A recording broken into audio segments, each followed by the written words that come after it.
How can Jac Caglianone fix his problems at the plate? We'll give you our opinion next on Locked On Royals.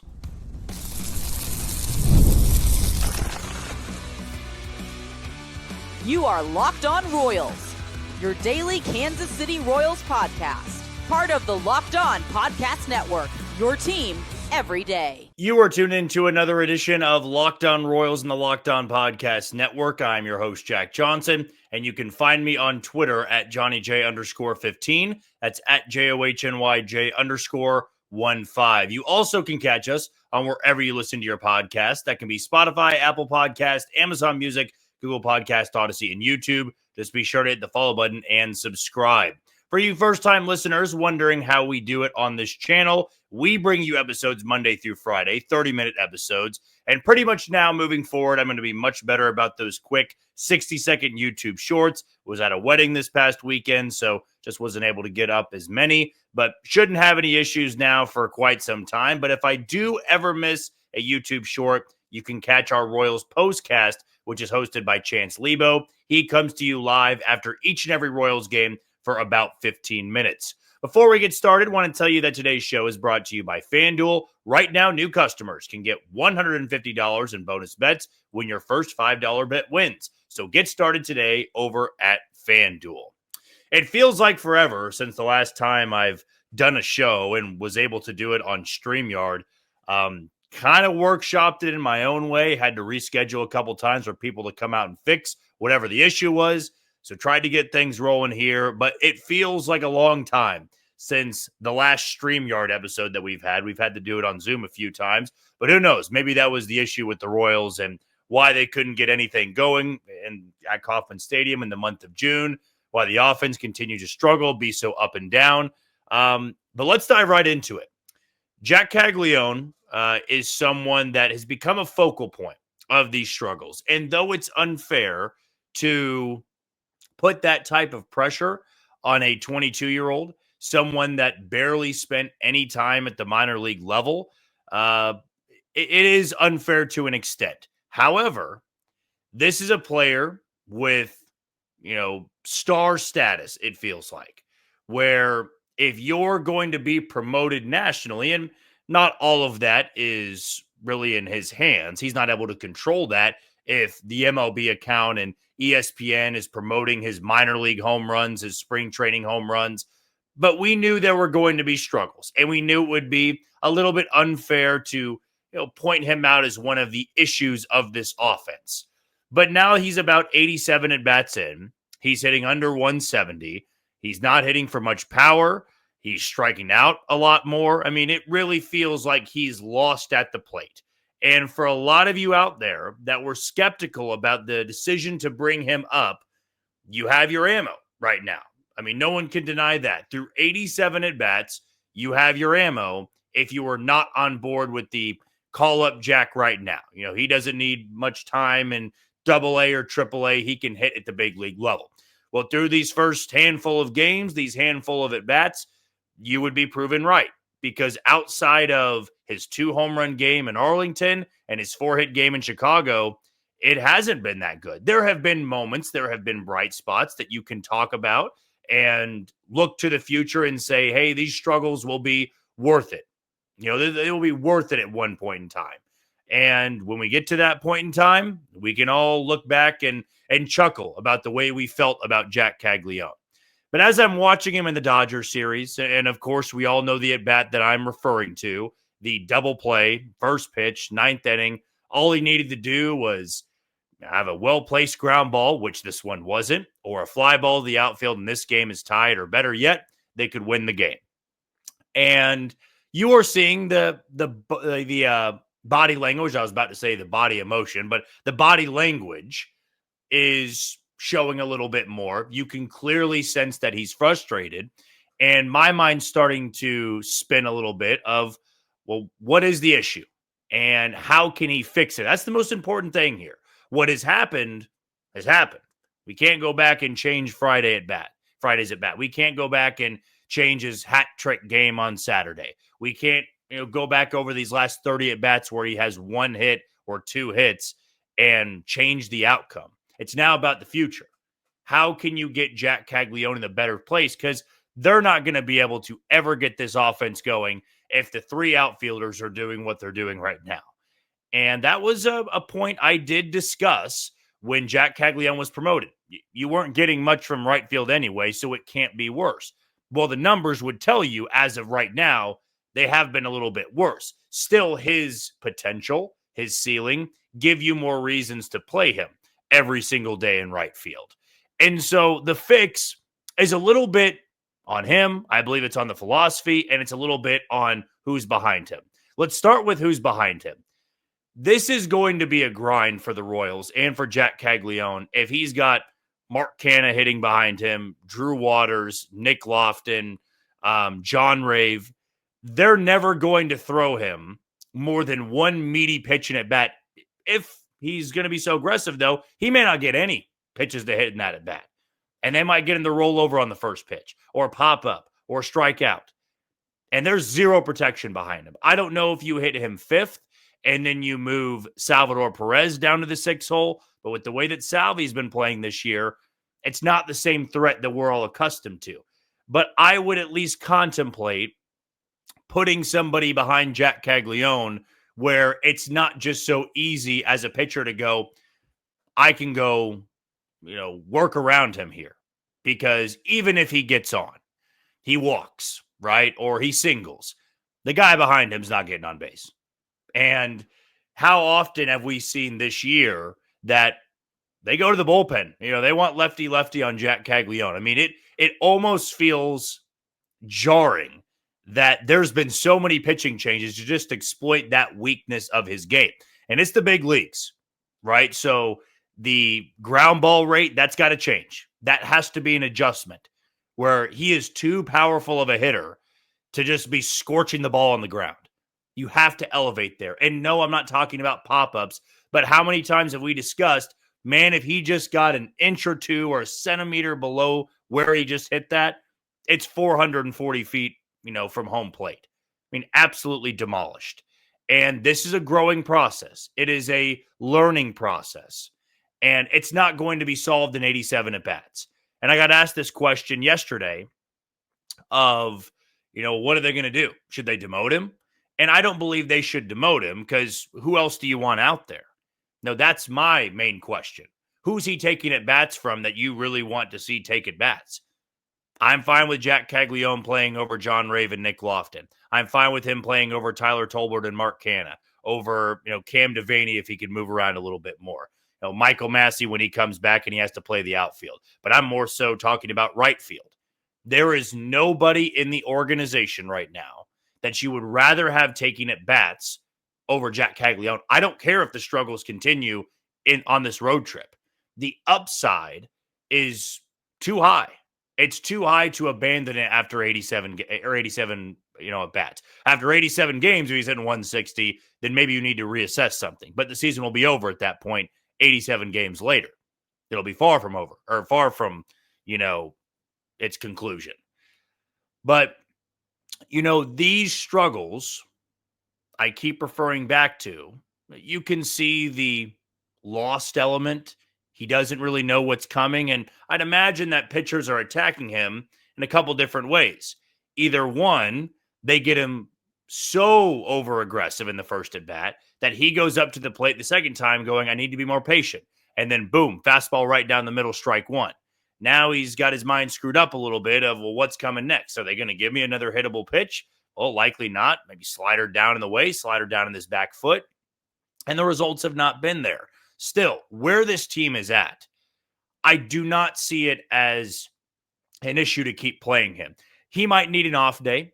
Hell, he might need it tonight before the Royals take on Seattle. But you have 4 right-handed pitchers that are going to be starting in this series for Seattle.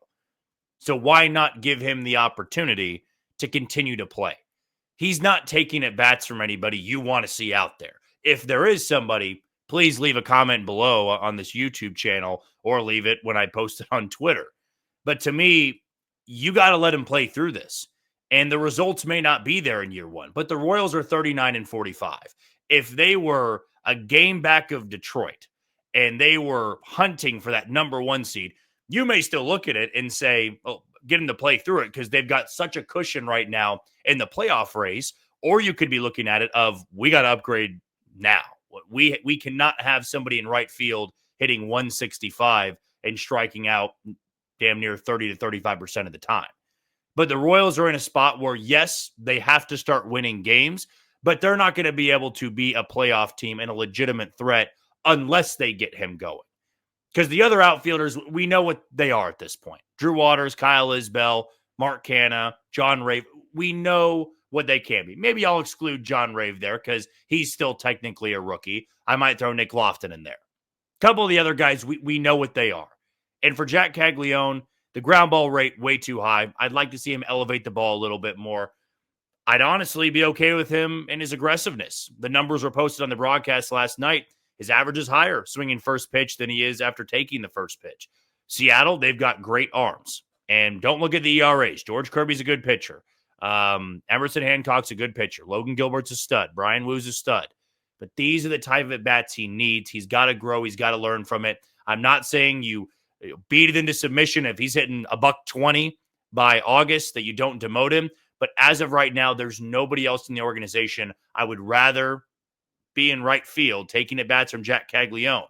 I don't see anybody that has the type of upside that he does have, but the philosophy has to change. Hitting coaches have to do something a little bit different. I saw they, tinkered with his stance a little bit. Maybe he just needs more time. We'll see what he looks like in game 1 tonight in Seattle. Okay, let's dive into the bench options for the Royals. I believe they're getting exposed, and I might have a solution as to how they can fix some of those bench problems. That's next on Locked On Royals. You are tuned into Locked On Royals and the Locked On Podcast Network. I'm your host, Jack Johnson, and you can find me on Twitter at JohnnyJ_15. Want to tell you about the title sponsor in FanDuel. Summer sports are in full swing. And whether you're all about baseball under the lights, golf on the green, or high-stakes soccer action, FanDuel is the best way to make every game even more exciting. You're already following the action, so why not make it a little bit more thrilling? With FanDuel, you can get in on the game while your friends are getting sunburned at the beach. New to FanDuel, new customers can bet just $5 and get $150 in bonus bets if your first bet wins. So open the FanDuel app today or visit FanDuel.com to get started. For my pick, why don't we just go to Seattle for the Royals and Mariners? I'll take the under on total runs for the Royals, but I will take the over on innings pitched tonight for Michael Wacha. Feel pretty good. It's a pitcher's ballpark, low-scoring affair. Hopefully, though, the Royals will be on the winning side of this one and get the road trip off to a good start. As I'm watching the conclusion of the Royals and Dodgers series on Sunday, and really I should say, I felt this way all homestand long. I felt this way for the entire month of June. The Royals have run into a severe depth problem. And last year, I would not say that their depth was impeccable. They had Adam Frazier, they had Dairon Blanco, they had Garrett Hampson, they had Fermin off the bench. They weren't not getting a ton from their depth pieces. But as I'm watching this offense continue to struggle, I am watching the lineups get posted every single day, and knowing that they just have to turn to a handful of these guys, I'm starting to wonder what you can do and what can be an actual solution to fixing the depth of this team. Now, if they're buying or selling, I feel I've been very vocal about this. They need to acquire talent that can be on this roster right now. I don't care if that's a AAA guy that's pounding on the door. I don't care if that's a bench player somewhere else in another organization. But if they are buying or selling, trading Seth Lugo or just buying pieces and trading away prospects in the system, you have to get more than 2 bats for this lineup, bats for this bench. And we saw last year them go out there and bring in a bat like Paul DeYoung. It wasn't a big move at all, but it was a bench bat and somebody they could play, let's say 70 to 75% of the time. And they will have Michael Massey coming back sooner than later, and he has been one of the worst hitters in baseball, but he needs to be on the roster. I have felt that way now, 2 weeks into his IL stint, maybe 3 weeks, and he needs to be 100% healthy first, and maybe this reset could help him. I don't know if I'm going to go as far to say MJ Melendez needs to be up there, because if you're hitting 205 to 220 in AAA, why do I feel it's going to be any different? However, I'm looking at upside. I'm looking at what the hitter can bring you. And what Mark Canha is bringing you, it's just not enough anymore. I liked the addition of Mark Canha, right before the regular season started. I liked him as a platoon bat. I liked him as somebody that could be a league average hitter. But baseball will always tell you, in my opinion, why somebody was not signed until a week before the season started. And I fell victim to that. I've watched this game for my entire life. And yes, if it's my own team, I might convince myself why the move is so good. Minor league deal, or they traded him for cash. Oh, the Brewers are a very good team. And the Brewers maybe saw this regression from Mark Canha. The Royals wanted to add a little extra depth. It worked out well for a month to 2 months. Now he's not getting on base. We knew he was not going to slug, and he's not a good enough defender to keep on the roster. And it's not really going to cost you anything. In my opinion, he will be the next roster casualty when the Royals make that move. I feel, happy for him that he got the 10 years of service time. But in terms of being a bench bat, if he's not drawing walks, he's not getting on base, he's not giving you much anywhere else. So Mark Canha has to be that roster casualty if the Royals get Michael Massey back at some point soon. Then I look at the options like Tyler Tolbert. Tyler Tolbert was fantastic early on in the season at stealing bases, and that is valuable if you're tied or winning late in games, or you're down by 1. And if you are going to be that Terrence Gore pinch runner, you have to be 95 to 100% successful. You can't be getting picked off like you did on Friday. Just can't happen. Not if you're not a great defender, and not if you are not much of a hitter to begin with. And Tyler Tolbert has a little bit of Terrence Gore to him, but Terrence Gore was a better base stealer. I feel Dairon Blanco is much more of a threat offensively, and if he stays healthy, I'd like to see him in the lineup as a platoon bat and as your base stealer in the same way he was last year. Now I get to someone like John Rave.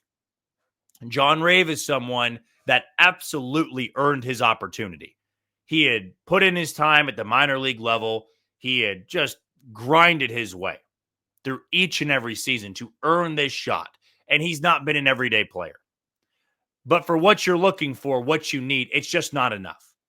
And if John Rave was 4 to 5 years younger, I'm letting him play through it in the same way we talked about it with Jac Caglianone. And who knows, maybe they do not have that answer to turn to. But I would give Joey Wiemer a shot. You acquired Joey Wiemer from the Cincinnati Reds with the Jonathan India deal. He does have a little bit more pop. They've changed his stance a little bit. And the same way John Rave earned his opportunity, I feel Joey Wiemer has earned his opportunity. And he gives you more power, more raw power than John Rave does. And to me, it feels interchangeable with MJ Melendez and Joey Wiemer. It's a righty or a lefty bat. If you want to go MJ, fine. He does have, 50 to 60 home runs at the big league level. I'm probably way off there. But that simple threat of he could run into one is better than what you're getting from John Rave right now. So to me, Wiemer or Melendez might need to fill that spot. And maybe you go Joey Wiemer because he's a better defender than MJ. Now you get to the bigger question here, because those are all bench players. Those are guys that are not playing more than half the time.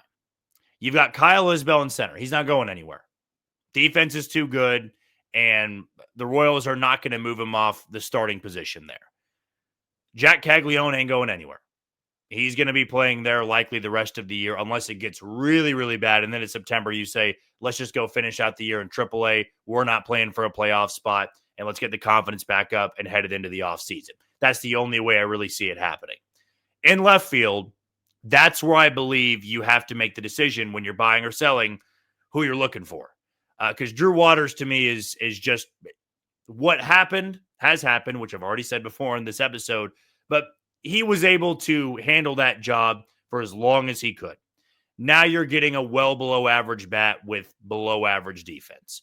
And the numbers have not been there for quite some time. And this regression was maybe something we could have looked back on in May and said it's going to hit at some point. When you don't hit the ball hard, you don't hit it for a lot of power, you don't draw a lot of walks, you don't really have a low strikeout rate, you're going to have that regression hit you and hit you pretty quickly. And that's exactly what we've seen. To me, whether the Royals are in it or not, I would love to see a new option out there in left field. If you want to keep Drew Waters as the fourth outfielder, fine by me. Absolutely fine by me. Because again, there just aren't a ton of options down there in AAA or AA that are ready to go and take a spot. But in the second half, I want to see Caglianone and right. Don't really care who's in center unless you were to get two outfielders, but I would like to see somebody else, likely acquired via trade, to be playing every single day in left field. Okay, let's preview this Seattle series. It's a big one for the Royals, and I know I've been saying that a lot. It's a big series. This could turn all the momentum, but Seattle is a team that's ahead of them. The Royals are 4.5 games back. There's a lot of teams ahead of them, but Seattle's one of those teams they're chasing. And if they could take 3 of 4, you'd be feeling very good heading into Arizona for that July 4th series. So we'll give you that preview next on Locked On Royals. You are tuned into Locked On Royals and the Locked On Podcast Network. I'm your host, Jack Johnson, and you can find us on wherever you listen to your podcast. That can be Spotify, Apple Podcast, Amazon Music, Google Podcast, Odyssey, and YouTube. Just be sure to hit the follow button and subscribe. Late night baseball all throughout the week, or late afternoon for 2 of them in Arizona. But in Seattle, I hope you are ready to stay up pretty late, because all of these games are going to be concluding somewhere around midnight to 1 a.m. And I'm actually filling in at work for a New Day with SSJ on the board. So I've got to be up around 4 a.m. So hopefully this game does not go into extra innings and I get about 3 hours of sleep. So if our episodes come out a little bit later, post 12:30, as I've been promising, maybe we can lock that in a little bit more now that I've got StreamYard up and working. But it's going to be some late night first pitches. And the afternoon games are not going to be noon or 1 o'clock. They're going to be 3 o'clock in the afternoon. But it's nice to get away from Kauffman Stadium, and I don't feel ashamed in saying that, because they won 1 game in the month of June at Kauffman Stadium. It was absolutely treacherous. And they faced some good teams. They also faced a bad Athletics team. They faced the Yankees, the Rays, and Dodgers. I get it. You had some tough opponents on your schedule. But now it's in the past. You got to look ahead to what's next, and what's next is the 43-40 Seattle Mariners. Where the Royals are right now, they are 39-45. They are 13.5 games back of Detroit, who just dominated with Tarek Skubal on the mound last night, Sunday Night Baseball. The Tigers are running away with it. I mean, nobody in Detroit should be sweating at all.